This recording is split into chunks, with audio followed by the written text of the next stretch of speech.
my romantic interest at the time, who I was dating, she said, you should give it a shot though. And, she kept trying to encourage me to do it. She said, yeah, but what if you win? And I thought that reverberated in my head. Like, what if I won? What if I at purple belt beat this black belt?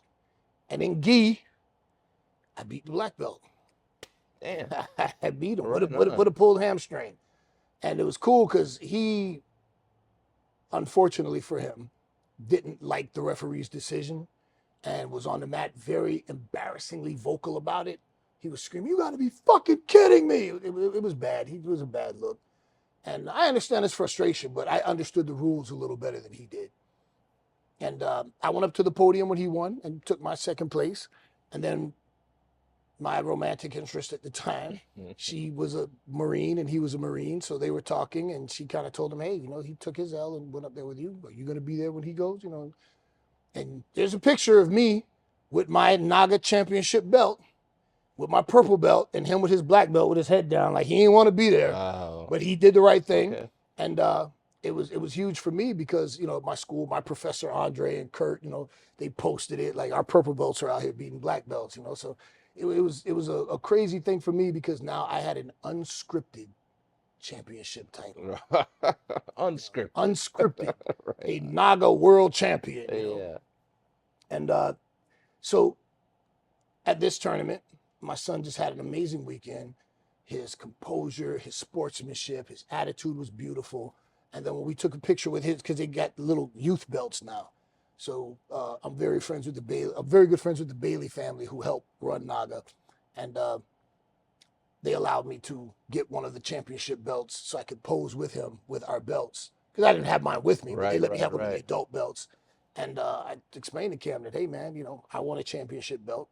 Now you got one too. We're both champions together. I said, this is the first of many. And he was thrilled. And he was so nonplussed. He was so chill. Like when he won, after he won his matches in no-gi, and he goes, all right, Dad, do you have another match? I said, no, that's it. You won. He goes, I won the belt? I said, yeah. Said, oh, okay. So how long till I'm in gi? I said, man, you got about 2 hours. He goes, oh, okay. Can I go play basketball? So he hoops in. Yeah, we're in a sports complex. Yeah, and the kids are over there playing basketball. Shout out, Kev. Yeah, I went over there and was hooping it up. Then I came and got him about 30 minutes before his match. I said, come on, Cam, you got to go. He put his gi on. And I said, all right, man, you want to loosen up? You want to warm up? He said, no. And he just sat down and leaned back against the thing. He was just chilling. I said, you sure you don't want to? He goes, no, I'm okay, Daddy. I said, okay. And he got up and then went and stepped on the mat. Yo, he had a lateral drop on this one kid. Oh, my God. It was picture perfect. You heard a gasp from the man. He took that kid. That kid got frequent flyer miles. Oh, it was beautiful.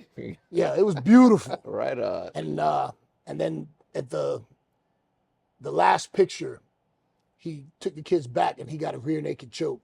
And I posted it. I was able to get a picture of him. This kid, his face is turning red. And Cam is behind him with this pleasant smile. He's